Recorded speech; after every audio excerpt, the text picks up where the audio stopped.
All right, so this is the follow-up video on our electric fan conversion for the Mustang. You can tell the fan is on right now. We've got 194 degrees. Just kicked off. It's a really great thing. Let me turn the car off so you can hear me. I'm not sure if you can.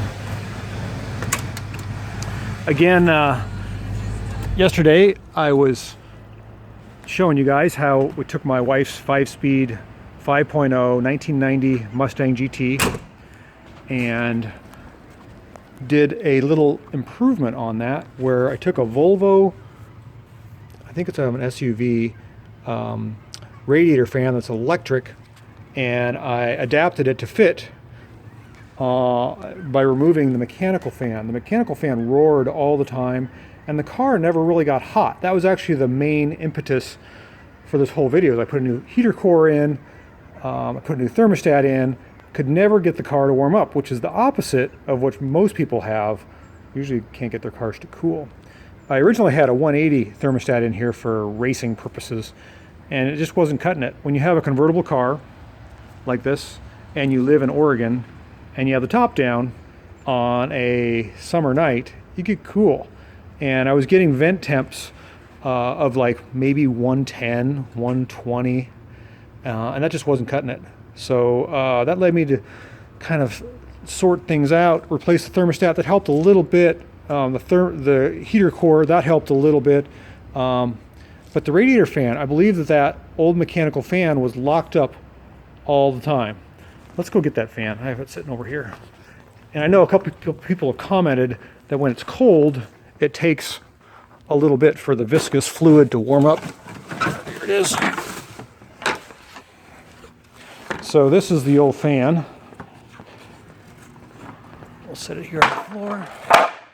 It does have some cracks in it. It's pretty big size. I mean, it's got to be 20 inches around. It is thermostatic, and I know how they work. Typically, as the car warms up, the fan should lock up. But this is just, I mean, it's been sitting, of course, so stiff. And I can tell now, without driving the car, that the throttle response is much better.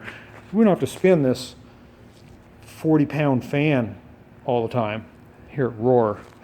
I can't drive the car, well, performance-wise outside because it's raining and I'll just fishtail all over the place. The car is super light in the rear and it does burnouts really well, but I have a feeling it's going to do burnouts a lot better now that we switched from the old mechanical fan over there on the floor to this new electrical fan. And let me show you how I did that. Some people were interested. So I went online and I bought that Hayden Fan Controller, which is right here. It adjusts from 32 degrees to 240 degrees.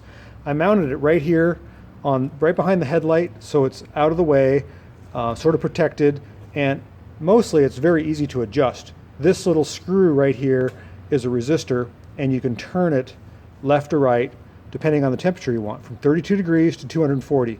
I have it set about 200 roughly, and I'm measuring the temperature right here at the inlet of the radiator.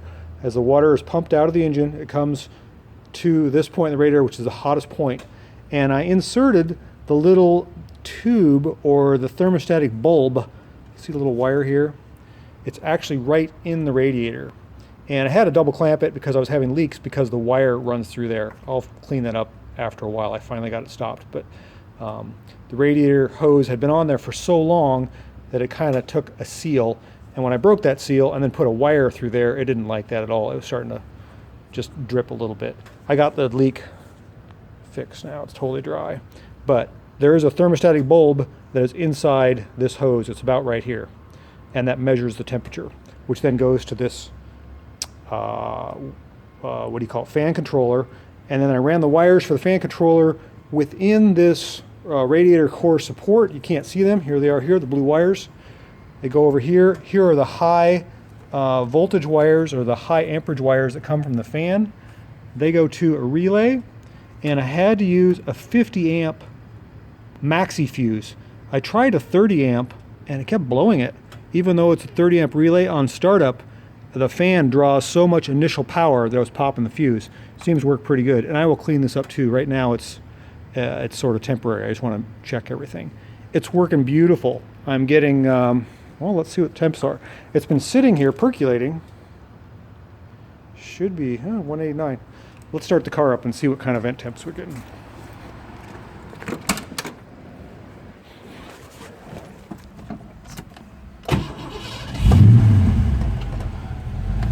So let's see here, temperature on the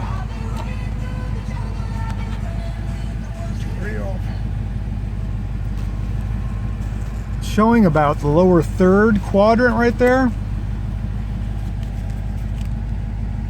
Turn the fan on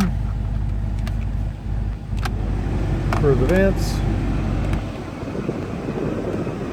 What do we see on now? It's going up. Rev it up a little bit here.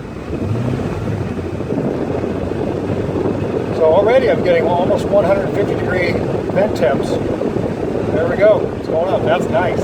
For a convertible, that's what you want. That should go up to about 170.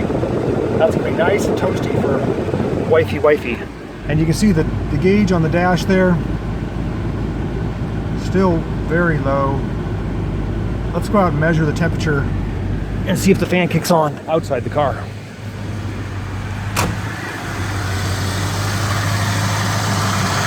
Fan has not kicked on yet. We are showing 208. A little high. It should kick on any second.